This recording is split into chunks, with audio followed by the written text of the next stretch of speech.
My boyfriend accused me of cheating in public while I was pregnant, saying the baby wasn't his, and that I wouldn't even know who the father was. I met him at Claire's birthday party 3 years ago. One of those casual backyard gatherings where everyone knows someone who knows someone else. And by the end of the night, you've exchanged numbers with a stranger who made you laugh at the right moment. He worked in sales at a pharmaceutical company, had an easy smile, and didn't try too hard to impress me. That last part mattered more than I realized at the time. We talked for hours that night, standing by the drink table while the party moved around us. He told me about his job, the challenges of meeting quotas and dealing with difficult doctors.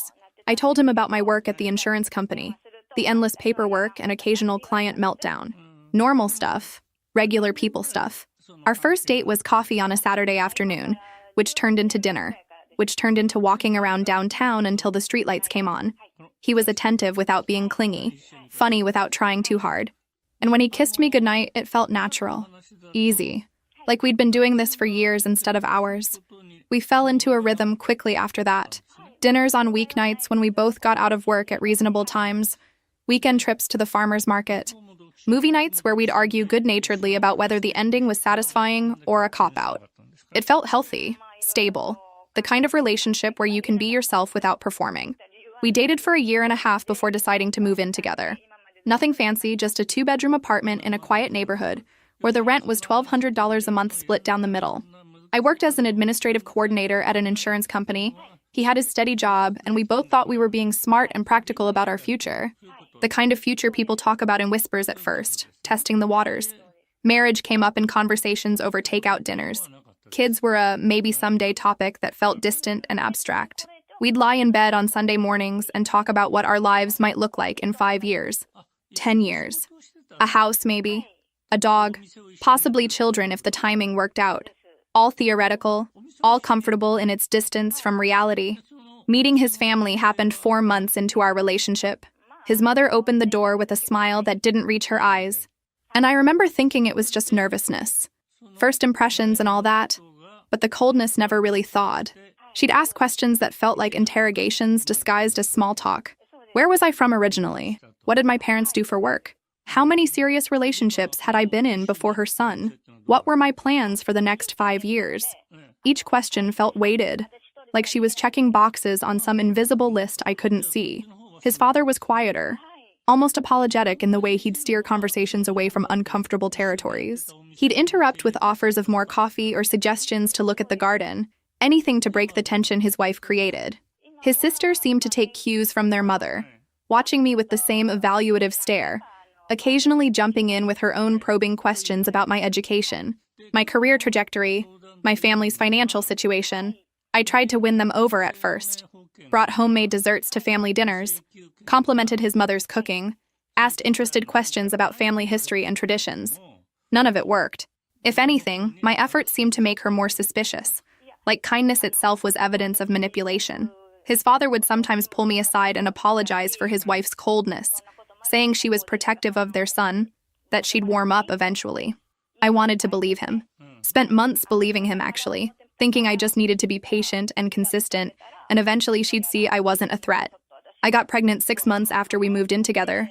We were careful, I was on birth control, and it still happened. One of those statistics you never think will apply to you until it does. I'd been feeling off for a week, nauseous in the mornings, exhausted by mid-afternoon, crying at commercials that weren't even particularly sad. Took 3 pregnancy tests before I believed what I was seeing. 2 pink lines, 3 different brands, all the same result. When I told him, sitting on the edge of our bed with the test still in my hand, he went pale for about 10 seconds before pulling me into a hug that felt more like he was steadying himself than comforting me. Then the shock morphed into something that looked like excitement. He started talking immediately about turning the 2nd bedroom into a nursery, about baby names, about how his parents would react. That last part should have been a warning, but I was too overwhelmed to notice. He called his parents that same night, and I heard his mother's voice through the phone, sharp and probing even in congratulations. She wanted to know how far along I was, whether we'd been trying, whether I was sure about the dates. He answered her questions without questioning why she was asking them. The questions started around month 3 of the pregnancy. Little things at first. Why was I 10 minutes late coming home from work? Who was I texting when I smiled at my phone? Did I really need to go to that work happy hour? I chalked it up to nerves about becoming a father, about our lives changing in ways we couldn't fully control yet. So I offered him my phone password, showed him my texts, my call log, my emails, then my email password. Then I turned on location sharing so he could see exactly where I was at any given moment. I thought transparency would ease his mind. Instead, it seemed to give him permission to dig deeper, to question more, to demand explanations for things that needed no explanation. By month 4, the questions had escalated into full interrogations. I'd walk in the door after work and he'd already be looking at my location history, asking why I'd stopped at a particular intersection for 7 minutes. Traffic light, I'd say. He'd ask if I was sure, if I'd maybe pulled over to meet someone, to make a phone call I didn't want him to hear. I'd show him my call log to prove I hadn't called anyone. He'd say I could have deleted calls, could have used a different app. By month 5, I was getting texts every hour asking what I was doing, even when he could literally see my location was at my office desk. He'd check my location, and if I was somewhere unexpected, even just a different grocery store because they had better produce that week, I'd come home to an interrogation. Why that store? Who did I see there? Did anyone talk to me? Why didn't I mention beforehand that I was going there instead of the usual place? The questions felt like traps, carefully constructed so that any answer I gave could be twisted into evidence of something suspicious. I started rehearsing my responses before walking through the door, practicing innocent explanations for perfectly innocent activities. The anxiety crept into everything. I'd declined a work dinner because the thought of explaining it to him felt exhausting. Stopped responding to texts from male coworkers entirely, even work-related ones because I didn't want to deal with the aftermath. Started documenting my entire day in my head so I could recite it back to him without contradictions. I told myself it was temporary. First-time father anxiety. Hormones doing strange things to both of us. All those explanations people give when they don't want to admit something is deeply wrong, when acknowledging the truth means having to make decisions you're not ready to make. Then came the night everything cracked open. We were both in bed, around 11:30 on a Wednesday. He'd fallen asleep with his phone unlocked next to him, which was unusual because he'd become obsessive about his phone privacy. Always face down, always locked, always dismissive when I asked who was texting. I wasn't snooping, not really.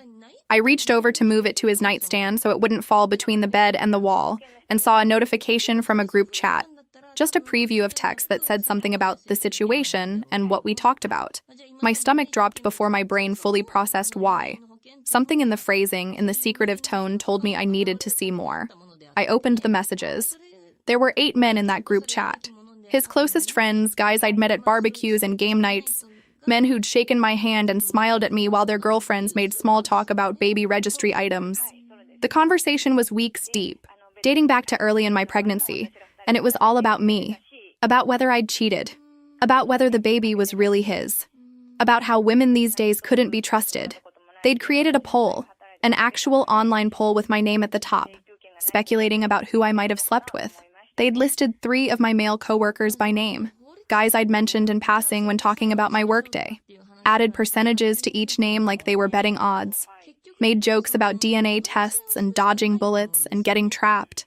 His brother was in the chat, actively participating, making jokes about paternity tests and commenting on the poll results like it was some kind of game, writing things like, "My money's on the guy from accounting," and "She's definitely the type." The type of what? I wanted to scream. The type who'd been faithful and supportive and patient with increasingly paranoid behavior? That type? I scrolled back through weeks of messages. They'd been discussing me since month 2 of my pregnancy, analyzing my social media posts for clues, debating whether my pregnancy glow was suspicious, sharing screenshots of my interactions with male coworkers from company events. One of them had apparently followed me on a work happy hour just to see if I talked to anyone male, then reported back to the group that I'd laughed at something a coworker said. That was evidence, apparently. Laughter was proof of infidelity in their twisted logic. I took screenshots of everything. My hands were shaking so hard I almost dropped the phone twice, but I captured every message, every vote in their disgusting poll, every joke at my expense, every accusation masquerading as concern, dozens of screenshots. Then I woke him up, just reached over and shook his shoulder until he opened his eyes, confused and half asleep, probably wondering why I looked so pale in the glow of the phone screen. I held it in front of his face and watched recognition dawn. The look on his face told me everything. Not surprise that I'd found it. Not shame at what he'd done. Just annoyance that he'd been caught. What? He sat up, rubbing his eyes. Baby, it's just guy talk. Just guy talk? I held the phone closer to his face. There's a poll with my name on it about who I slept with. You went through my phone. You created a betting pool. You listed my coworkers by name. Mark, David, Steven from accounting. He opened his mouth, closed it, opened it again. Men talk like this with their friends. You're overreacting. Show me one piece of evidence. My voice was shaking now. One text message, one photo, one witness account. One thing that made you think I cheated. He couldn't. Just stared at the screen, then at me, his face shifting from defensive to cornered. I just had a feeling. Things didn't add up.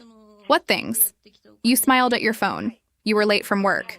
I smile when I get funny texts from my mother. I was late because of traffic. Those are normal things. You're gaslighting me, he said, his voice rising, making me feel crazy for having reasonable concerns. Reasonable. I scrolled through the screenshots I'd taken. Your brother voted in this poll. Your friends joked about DNA tests for weeks. And you never once asked me directly if something was wrong. You just let them tear me apart. We fought until 4 a.m. Him defending his right to his feelings, me demanding to know what feelings justified public humiliation and cruel speculation about my character. He said I was making it about me when it was about his anxiety, his fears about becoming a father, his need for support from his friends. I said his anxiety was manifesting as emotional abuse, and he laughed at the word abuse like I'd accused him of something absurd. Asked how it could be abuse when he'd never hit me, never even raised his voice before tonight, as if abuse required bruises to be real. By the time the sun came up, I was exhausted, and he'd fallen back asleep like nothing had happened. I lay there staring at the ceiling, one hand on my stomach where our daughter was growing, and made the decision to call a lawyer. The lawyer I met with 3 days later specialized in family law.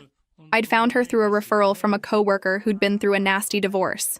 She was in her 50s, had kind eyes behind practical glasses, and didn't judge me when I ugly cried through half the consultation. Her office was small but organized, a box of tissues on every surface. I showed her everything. The screenshots of the group chat, the poll with my name at the top, the text messages from him alternating between apology and accusation, the timeline of his escalating questions. Laid it all out on her desk like evidence at a trial. She took notes methodically, occasionally asking clarifying questions about dates and times and witnesses. When I finished, she looked at me directly and said 3 words that changed everything. Document absolutely everything. She explained that family court wasn't about who was right or wrong, but about who could prove their case. Every conversation going forward should be in writing when possible. Text messages, not phone calls. Emails, not face-to-face discussions. If he made accusations, I should respond calmly and ask for specific evidence. If he couldn't provide it, that became part of the record. She told me to keep a journal with dates, times, and details of every interaction, to save every message, every social media post, every piece of evidence of harassment or defamation. She said it might not feel like it now, but I was building a case for custody, for protection, for my future. That word, custody, made it all feel horribly real. Made me realize I was preparing for a war I'd never wanted to fight, planning for a future where my daughter's father was someone I needed legal protection from. The retainer fee was $1,500, which felt like a fortune on my salary, but I paid it anyway. Signed papers that outlined legal strategy and fee structures and confidentiality agreements. Left her office with a folder full of instructions and a sick feeling in my stomach that this was really happening, that I was really preparing to legally separate myself from the father of my child before she was even born. The next few weeks were tense in a way that made the apartment feel smaller, like the walls were closing in. He'd apologize, then justify, then apologize again in a cycle that went nowhere. Said he was sorry for how it looked, but not for having doubts. Sorry for involving his friends, but not for discussing his concerns. Sorry I was hurt, but not for the actions that hurt me. Non-apologies that made everything worse because they showed me exactly how he viewed the situation. I stopped engaging, stopped trying to defend myself or explain or convince him. Just went to work, came home, made dinner, went to bed, responded to his messages with simple acknowledgments. Okay. Noted. Thank you for telling me. He seemed to think I'd eventually forgive him if he was patient enough. Like this was a rough patch we'd weather and come out stronger. Like public humiliation and violation of trust were relationship hurdles instead of relationship enders. I let him think that because I wasn't ready for the next explosion yet. I knew it was coming, though. I could feel it building like pressure before a storm. His parents hosted an annual summer party at their house every year. Big event, 50 or 60 people, backyard full of relatives and family friends and neighbors from their gated community. They'd been doing it for over 20 years, one of those traditions that defined their social calendar. I was 7 months pregnant by then, obviously showing uncomfortable in the heat, and I didn't want to go. Told him I wasn't feeling well, that my back hurt, that standing for hours sounded miserable. But he insisted it would look bad if I didn't show up, that people would talk, that his mother was already upset enough without me giving her more ammunition. That last part should have been a bigger warning than it was. I was still trying to maintain some semblance of normalcy for reasons I can't fully explain now. Some combination of denial and hope and fear of making things worse than they already were. So I went. Wore a loose dress that accommodated my belly, comfortable shoes because my feet were swelling, and smiled politely at people who asked when I was due. His mother barely acknowledged my arrival, just gave me a tight smile, and turned immediately to greet someone else. His sister offered me a drink with a tone that suggested she hoped I'd refuse, like she was setting some kind of trap. His father was the only one who seemed genuinely pleased to see me, asked how I was feeling, insisted I sit down in the shade, and brought me water without being asked. The party was in full swing by early afternoon. Burgers on the grill, kids running through sprinklers, adults clustering in groups with drinks in hand. I tried to stay on the periphery, sitting in a lawn chair his father had dragged over for me, making small talk with the few people who approached me. Mostly older relatives who didn't seem to be in on whatever was happening, who just saw a pregnant young woman and wanted to share advice or horror stories from their own pregnancies. Around 3 o'clock, I noticed his friends arriving, the ones from the group chat. They clustered together near the deck, occasionally glancing in my direction and saying things that made each other laugh. My stomach started to hurt in a way that had nothing to do with pregnancy. Something was coming. The announcement came at 3:15, right when the party was at its peak attendance. He climbed up onto the deck steps so everyone could see him. I thought he was going to do some kind of toast. People quieted down, turned to face him, smiling like they were expecting something pleasant. I have an announcement to make. His voice carried across the yard. The yard went completely silent. Even the kids stopped playing. After the baby is born, I'll be getting a paternity test. Someone gasped. I watched people's faces shift from confused to shocked to something that looked like vindication on some faces. I'm not going to be trapped, he continued louder now. I know what women are capable of these days. I'm not going to be another fool who believed everything he was told. He gestured directly toward me, making sure every single person at that party knew exactly who he was talking about. Every single person turned to stare. 60 pairs of eyes on me at once, and I couldn't move, couldn't breathe, couldn't process what was happening fast enough to react or defend myself or even stand up and leave. His mother stood up immediately from where she'd been sitting in a lawn chair near the grill. Actually stood and applauded before anyone else, and that seemed to give everyone permission to react. She hugged him, right there in front of everyone, told him she was so proud of him for being smart, for not letting himself get trapped the way his father had been.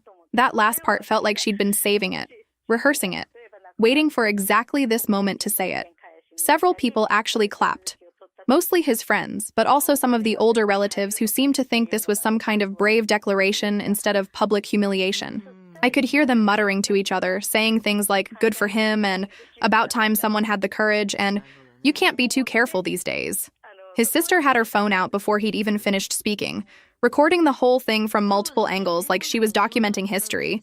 She kept saying she was going to put it in the family group chat, tag me in it, make sure everyone knew what kind of person I really was. His brother was laughing, actually laughing, slapping him on the back like he'd just won some kind of victory. The friends from the group chat were cheering, raising their beers, and their girlfriends were smiling these tight, superior smiles like they'd known all along. I was exactly what he was claiming I was. I sat there with my hands on my stomach, feeling our daughter move inside me, and couldn't make my body work properly. Couldn't stand up, couldn't speak, couldn't even cry. Just sat there while people stared and whispered and judged, while my 7-month pregnant body became evidence of some crime I hadn't committed. While the man I'd thought I'd build a life with destroyed me in front of everyone who mattered to him. I tried to leave, finally managed to get my body moving, pushed myself up out of the lawn chair with effort because everything felt heavy and wrong, headed for the side gate that led to the driveway where I'd parked, thinking if I could just get to my car, I could fall apart in private. But 3 of his friends cornered me in the kitchen before I could make it outside. Must have seen me heading for the exit and decided to cut me off. They blocked the doorway. These 3 guys I'd laughed with at game nights, who'd made small talk with me about work and weather and normal things. Now they were standing too close, using their size to intimidate. and I was 7 months pregnant with nowhere to go. They started in on me immediately. How dare I do this to him? What kind of person traps a man with a baby? They'd always known I was that type, they said. Had told him months ago to be careful. One of them brought up the co-worker from the poll, asked me point blank if I'd slept with him. When I said no, he laughed and said that's exactly what a cheater would say. Another one got right in my face and told me I was ruining a good man's life, that I should be ashamed of myself for putting him through this. The third one was filming it all on his phone, saying he wanted to catch me in a lie. That body language never lied even when words did. I tried to push past them and one of them grabbed my arm. Not hard enough to leave a bruise, but hard enough to stop me, to make it clear I wasn't leaving until they decided I could leave. Asked me where I thought I was going, if I was running away because I couldn't handle being confronted with the truth. I yanked my arm back and something in my voice that I didn't recognize said, if they touched me again, I'd call the police. That made them laugh. One of them said, go ahead, said the police would probably agree with them once they heard what kind of person I was. Their girlfriends were in the next room, in the dining area just on the other side of the doorway where they could see and hear everything. And they were laughing. Not uncomfortable, nervous laughter, but genuine amusement at my situation, making comments to each other about karma and what goes around. One of them, a woman I'd had dinner with twice, said loudly enough for me to hear that she'd told her boyfriend months ago that I had wandering eyes. Another one said something about how you can always tell which girls are going to cause problems. They were enjoying this, taking pleasure in watching me be cornered and accused and humiliated. I don't remember exactly how I got out. I think his father appeared and said something to them about leaving me alone, about this not being appropriate. They stepped aside reluctantly, still making comments as I passed. I kept my head down and walked as fast as my pregnant body would let me, got to my car and locked the doors immediately. Sat there shaking in the driver's seat for several minutes before I could even put the key in the ignition. Drove to my parents' house in some kind of shock fugue state, where I could see the road and follow traffic rules but couldn't really process what had just happened. Couldn't integrate it into any worldview that made sense. I spent the night in my childhood bedroom, staring at walls covered in posters I'd put up in high school. Band posters and movie quotes and photos from a life that felt like it belonged to someone else now. My mom brought me tea I didn't drink. Sat on the edge of my bed for a while without saying anything, just being there. Checked on me every hour without pushing me to talk. My dad offered multiple times to go over there and confront him, his voice tight with barely controlled anger. I begged him not to, said it would only make things worse, that I needed time to think and process and figure out what the hell I was going to do. That wasn't entirely true. I knew exactly what I was going to do. I just wasn't ready to say it out loud yet. I didn't sleep, just lay there replaying the whole scene over and over, trying to understand how someone I'd loved could do that to me, how an entire group of people could participate in my destruction like it was entertainment, like my humiliation was a spectator sport they'd all bought tickets to. The next morning, I woke up to dozens of messages on my phone, some from him, alternating between apology and justification in that pattern I'd come to know so well. He was sorry I was hurt, but I had to understand his position. Sorry it happened publicly, but I should have expected consequences for making him doubt. Sorry his friends got involved, but that's what friends do when someone they care about is struggling. On, each message somehow managing to apologize while also blaming me for his actions. Some from his sister's social media posts that mutual friends were tagging me in. Screenshots people were sending me with messages like, have you seen this? And what's going on? Vague posts about trust and deception and modern women who use babies to trap men. Posts with just enough detail that anyone who knew us would know exactly who she was talking about, but vague enough that she could deny it was about me if called out. I took screenshots of all of it, added it to the growing folder on my phone labeled evidence. Then I checked on my car, which I'd left parked on the street near my parents' house, and found it vandalized. Someone had keyed words into the paint. Ugly words. The kind you'd have to buff out completely to remove. Across the driver's side door in jagged letters, cheater. On the hood, liar. On the trunk, trapped him. My dad came out when he heard me crying and immediately called the police. We filed a report while I sat in my parents' living room with ice cream I couldn't taste. Answered questions from an officer who seemed sympathetic, but also clearly thought this was a domestic situation that probably didn't warrant much investigation. He took photos, gave me a case number, said to call if there were any further incidents. I added the police report number to my evidence folder and texted it to my lawyer. A coworker pulled me aside on Monday morning and quietly told me that rumors about my personal life had reached HR. Someone had been calling the office asking questions about me, about my work habits, about whether I spent a lot of time talking to male coworkers, about whether I'd been taking unexplained absences. She didn't know who was calling, just that HR had received multiple calls over the past week.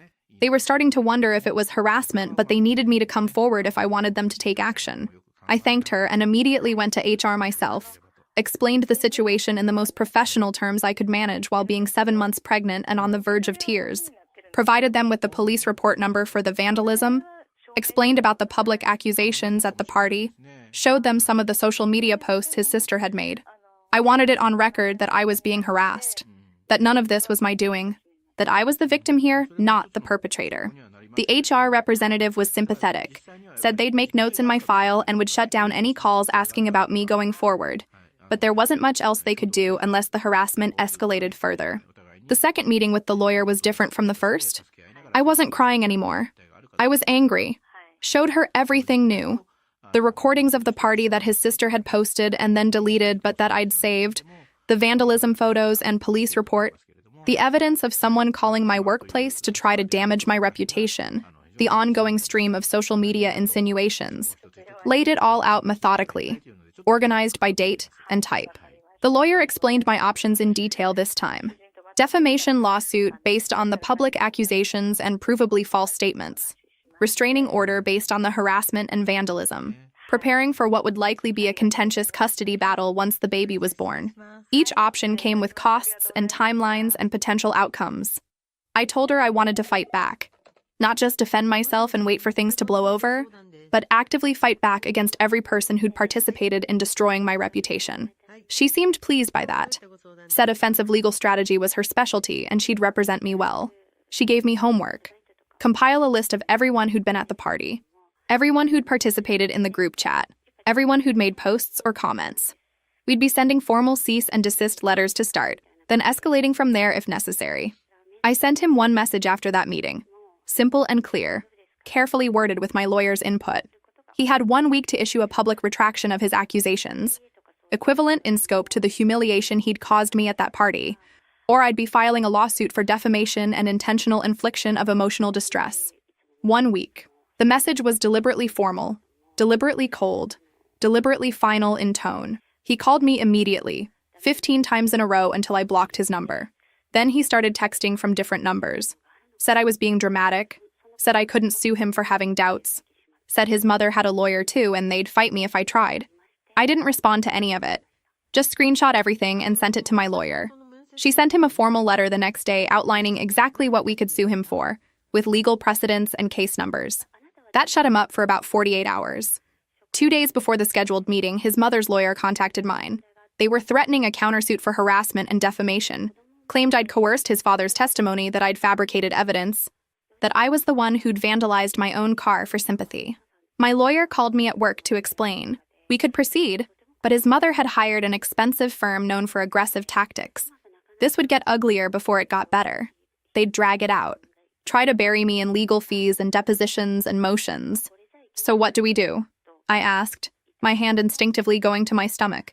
I was 8 months pregnant, exhausted, and terrified. We can still proceed with the meeting, but you need to know what you're walking into. I didn't hesitate. Do it anyway. You're sure? This could take months, cost thousands. They'll fight every step. I'm sure. My voice was steadier than I felt. They humiliated me in front of 60 people. I'm not backing down now. While waiting for his response or non-response, I started asking around, quietly, through mutual friends and acquaintances about his family, about his parents' marriage, about why his mother seemed so paranoid about women and so obsessively protective of her son in ways that seemed to go beyond normal maternal concern. I got bits and pieces at first. Whispers about his mother being controlling, about fights she'd caused at family gatherings when he brought previous girlfriends around, comments about his father being checked out of the marriage, about how he spent most of his time at work or in his workshop to avoid being in the house. One person mentioned offhand that there'd been some drama around the wedding, something about timing and family pressure, but they didn't know the details.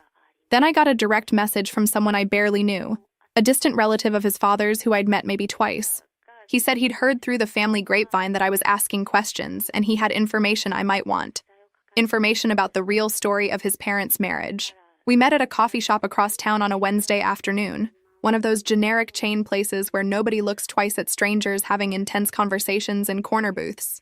He was already there when I arrived, sitting at a table in the back with 2 coffees he'd ordered preemptively. He was in his mid-60s, retired from some kind of engineering job, with tired eyes and the kind of posture that suggested he'd been carrying weight for a very long time. Clearly uncomfortable with what he was about to tell me, shifting in his seat, not making eye contact at first.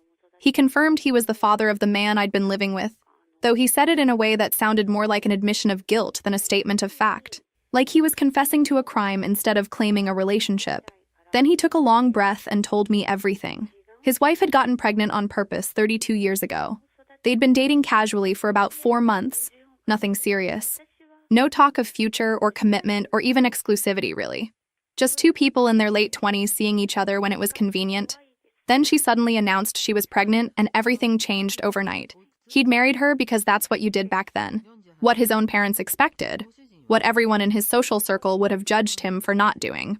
This was before people routinely had babies outside of marriage without scandal, before single parenthood was normalized. He'd proposed because the alternative was being seen as the kind of man who abandoned a pregnant woman, and that wasn't who he wanted to be. The wedding was small and rushed. His parents confused but supportive, her parents visibly relieved. He found out months after the wedding that she'd stopped taking her birth control without telling him, admitted it during a fight about something else entirely, and then told him it didn't matter because they were married now anyway. Said she'd wanted security, wanted a family, wanted him, and this was how women sometimes had to make things happen in the real world. He stayed. Spent 3 decades in a marriage he'd never wanted because leaving felt impossible. Too much shame, too much social pressure, too much fear of being seen as the kind of man who abandons his family. Too much concern about what divorce would do to his son, about how it would look at work, about what his own parents would think. His wife had been paranoid about other women from the start, he said, even before the wedding, even when he'd never given her reason to doubt. Accused him of affairs he never had with coworkers, with neighbors, with women he'd known before he ever met her. Monitored his friendships obsessively. Made scenes at work events if he talked too long to a female colleague. Called him at the office multiple times a day to verify he was actually there. Went through his wallet and pockets and briefcase looking for evidence of betrayal that didn't exist. And she'd raised their son with those same fears, those same suspicions. Taught him from childhood that women were manipulators who used their bodies and emotions to trap men, that you couldn't trust them fully, that love was always transactional, that pregnancy was a weapon women used to destroy men's freedom. He'd heard her say these things to their son starting when the boy was maybe 10 or 11 years old. Warnings disguised as wisdom, paranoia disguised as protection. I asked if he had proof of any of this. He pulled out his phone and showed me the birth certificate and marriage certificate photos he'd saved years ago. The dates were clear. His son was born 6 months after the wedding, not 9. Anyone who did the math would know the pregnancy came first. I asked why he'd never told his son the truth. He said he'd been protecting the boy from knowing his mother had trapped his father. But now he was tired. Tired of the lies. Tired of watching his son repeat the same paranoid patterns. Tired of being complicit in his wife's narrative. He agreed to testify if it came to that. Said he'd even sign a statement. But his hands were shaking when he said it, and I could see the cost of breaking 30 years of silence written on his face. I need a couple days to think about it, he said quietly, to prepare myself for what this means. But I'm tired. Tired of the lies. Tired of watching my son repeat the same paranoid patterns. Tired of being complicit in her narrative. All he asked was that I give his son a chance to process it first, to understand the full scope of what he'd been taught to believe. I promised nothing except that I'd use the information strategically. Then I went home and added it all to my case file. I had everything I needed now, not just to defend myself, but to dismantle the entire story his mother had built. I called for a formal meeting through my lawyer. Neutral location, professional setting, my lawyer present to keep things legal and documented, and I insisted he bring his mother if he wanted to have any chance of resolving this without going to court. Made it clear through the lawyer that this was his final opportunity to fix what he'd broken, to take responsibility before I took every legal action available to me. He agreed, probably thinking it would be his chance to have his mother back him up, to present some kind of united front, to prove to me and my lawyer that his suspicions were justified by family wisdom and maternal instinct. He had absolutely no idea what was coming. Had no idea I'd spent the past 2 weeks gathering evidence that would blow apart not just his accusations against me, but the entire foundation his mother had built her life on. The meeting happened in a conference room at my lawyer's office. Clean white walls, long table, uncomfortable chairs that forced you to sit up straight. I brought my mother for emotional support, someone to sit next to me and remind me I wasn't alone in this. He showed up 15 minutes early, looking defensive and uncomfortable in khakis and a button-down shirt like he'd dressed for a job interview. Kept checking his phone, presumably texting his mother about where she was, why she was late, whether she was still coming. His mother arrived 25 minutes late, bristling with hostility from the moment she walked in. Didn't apologize for being late, didn't greet anyone, just sat down heavily next to her son and stared at me with undisguised contempt. My lawyer started with the formalities, explaining that this was a final attempt at resolution before filing suit, that everything said would be documented, that we were here in good faith to try to avoid court if possible. Then she turned it over to me. I took my time, pulled the documents out of my folder slowly, making sure he could see there was more there than he'd expected. Put the first one on the table, his birth certificate. Original document, certified copy I'd obtained through public records with his father's help. Let him look at it for a moment, seeing the date highlighted in yellow. Then I put down the second document, his parents' marriage certificate, also highlighted. Let him do the math himself. 6 months. His birthday was 6 months after his parents' wedding date. Not 9 months, not 8 months, 6 months, which meant his mother had been 3 months pregnant on her wedding day. I watched his face as he processed what he was seeing, confusion morphing slowly into understanding, and then into something that looked like betrayal. He looked at his mother, actually turned away from the documents to stare at her, waiting for an explanation, for denial, for something that would make this make sense. Those are wrong. His mother's voice was sharp, defensive. She falsified them. They're certified copies from public records, my lawyer said calmly, sliding them across the table. Then the records are wrong. But her voice was shaking now. She couldn't meet her son's eyes. Mom? His voice cracked on the word. She's trying to destroy this family. Can't you see that? She turned your father against me. And now she's... I pulled out my phone and pressed play. His father's voice filled the conference room, calm and tired and brutally honest. Your mother stopped taking her birth control without telling me. I found out months after we were married. She admitted it during a fight. Said it didn't matter because we were already married anyway. The recording continued for 2 minutes. His mother's face went from red to pale. Her hands clenched on the table. He's lying, she said when the recording ended. But even she didn't sound convinced. She turned him against me. After 30 years, she... Mom. He stood up, the chair scraping against the floor. Is it true? Did you trap Dad? She stood too, her face contorted with rage and desperation. I gave him a family, a son, a life. That's not trapping. That's... Did you get pregnant on purpose without telling him? Silence. She opened her mouth, closed it, then launched into attacks against me instead of answering. My lawyer let her finish, then delivered the ultimatum. 7 days for a full public retraction of all accusations against me. Apologies to everyone who'd been present at that party. A statement acknowledging that the baby was his and that I'd never been unfaithful.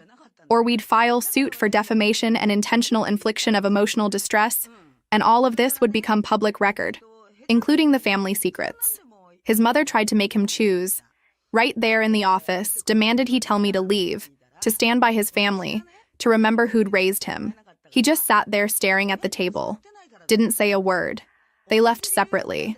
He walked out first, his mother shouting after him about loyalty and betrayal.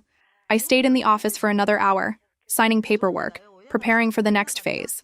I felt hollowed out and strangely calm, like I'd been holding my breath for months and finally let it out. 2 weeks later, I went into labor. It was 3 a.m, and the contractions woke me up in waves that made thinking impossible. I called him because he was still technically the father, whatever our relationship status was, and he met me at the hospital within 30 minutes. He stayed through the whole thing, 14 hours of labor, and he was there, mostly quiet, occasionally holding my hand when I reached for him, ignoring the constant calls from his mother that lit up his phone screen. Our daughter was born at 5:17 in the evening. 7 pounds, 3 ounces. Perfect in every measurable way. There was a moment right after they placed her on my chest, where the 3 of us existed in this bubble that felt separate from everything else. Just us and this tiny new person we'd made. Her eyes barely open, her fingers curling reflexively around mine when I touched her palm. The weight of her, warm and real against my skin, made everything else feel distant and abstract for just a few minutes.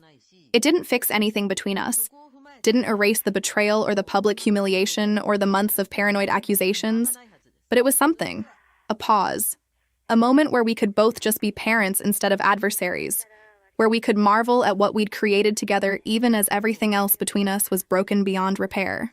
His mother showed up 2 hours later, breaking that fragile peace. No one had called her, but somehow she knew. Maybe he'd texted her despite my asking him not to, or maybe the hospital system had automatically notified the contact information he'd provided.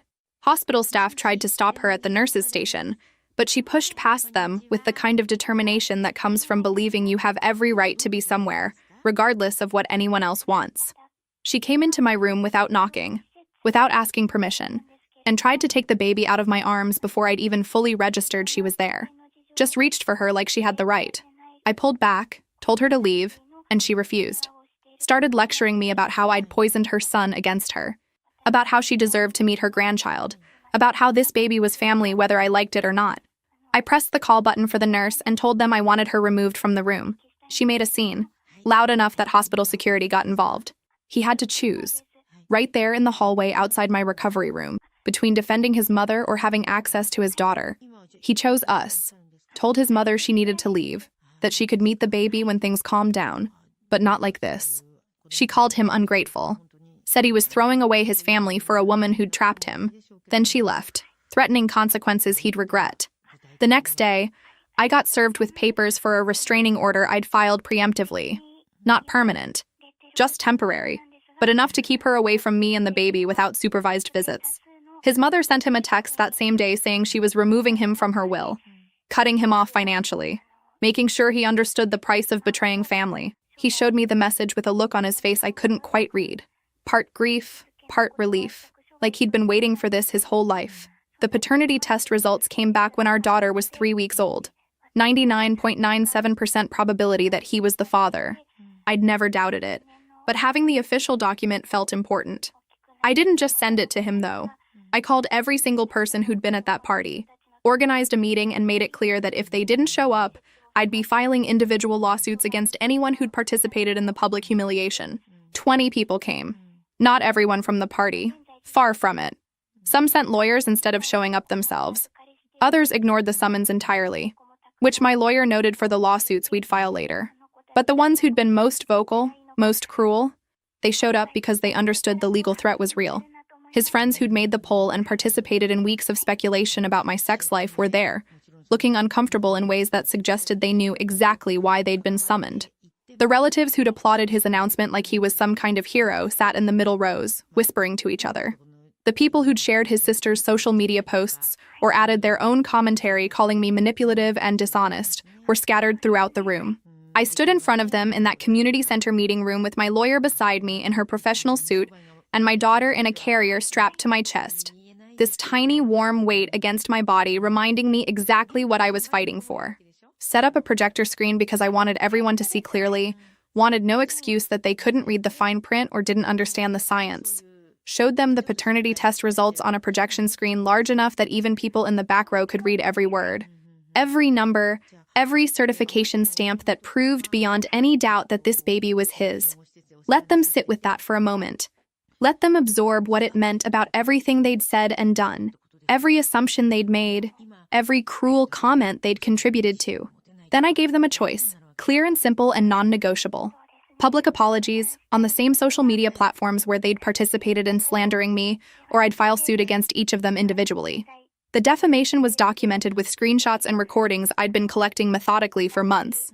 The emotional distress was documented with medical records from my pregnancy showing elevated blood pressure that required medication, anxiety that interfered with my sleep, stress that my doctor had warned could harm the baby.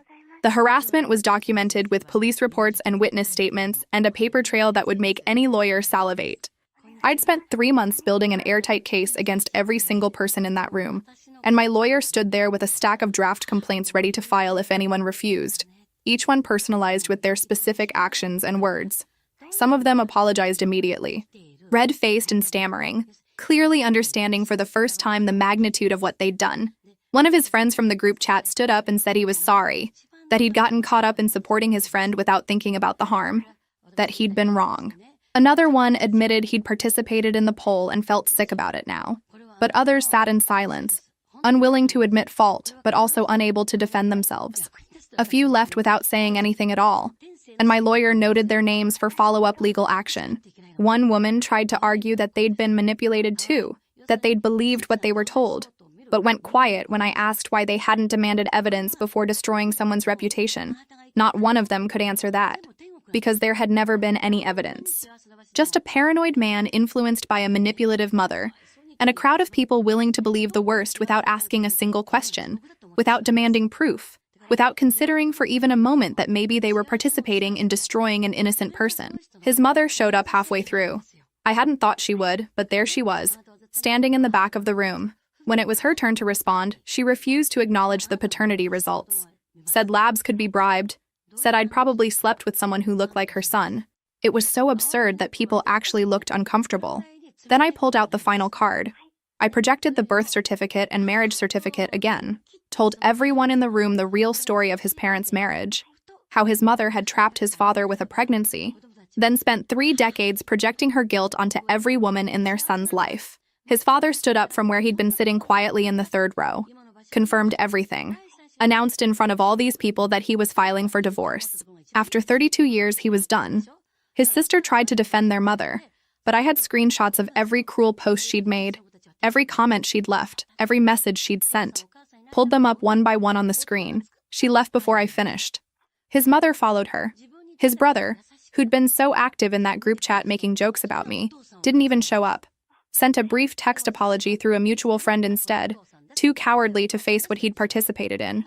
Most of the others stayed long enough to issue some form of apology, though I could tell many of them were doing it more to avoid legal consequences than out of genuine remorse.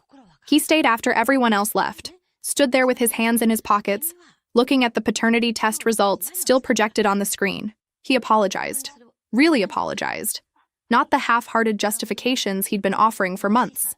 Said he'd been raised to see threats everywhere, and hadn't realized how deeply that had twisted his thinking. Said he understood if I never wanted to see him again except for custody exchanges. I told him I needed time. Didn't know if I could forgive him. Didn't know if I wanted to try. But our daughter deserved a father who was present and stable, and I was willing to work toward that if he was. We established a custody arrangement through our lawyers.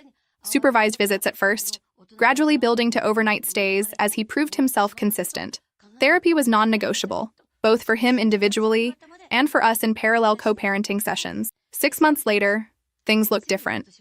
I got promoted at work, partly because I documented the harassment so thoroughly that HR took my professionalism seriously. Moved into my own apartment, 1 bedroom, that's small but mine. No shared rent, no shared lease, no ties to anyone I don't choose. My daughter is healthy and hitting all her milestones. He sees her 3 times a week, more as she gets older, and he's actually showing up, going to therapy, working on himself, trying to break patterns he didn't even know he had. His father finalized his divorce last month, moved into a condo near the beach, and called to thank me for giving him the push he needed to finally leave. Said he'd wasted 3 decades but wasn't going to waste whatever time he had left. He asks to see his granddaughter sometimes, and I let him. His mother sends letters occasionally, long, rambling things about forgiveness and family and how I've destroyed everything. I don't read them anymore, just file them away in case I ever need evidence of continued harassment. His sister blocked me on all social media, which is fine. I blocked her right back. Some relationships aren't worth saving. I'm not naive enough to think this is a happy ending. My daughter will grow up with divorced parents and a complicated family history. She'll have questions I'll have to answer carefully and honestly. But she'll also grow up watching her mother set boundaries and demand respect, watching her father work to be better than the patterns he inherited, watching her grandfather finally choose himself after decades of compromise. My daughter is sleeping in her crib as I write this, 1 tiny fist curled near her face. She has his nose and my stubborn chin, and no idea yet how complicated her family tree is. But she's loved. By me, by her father who's trying, by her grandfather who's learning what freedom feels like, by my parents who've been steady through all of this, and maybe that's enough.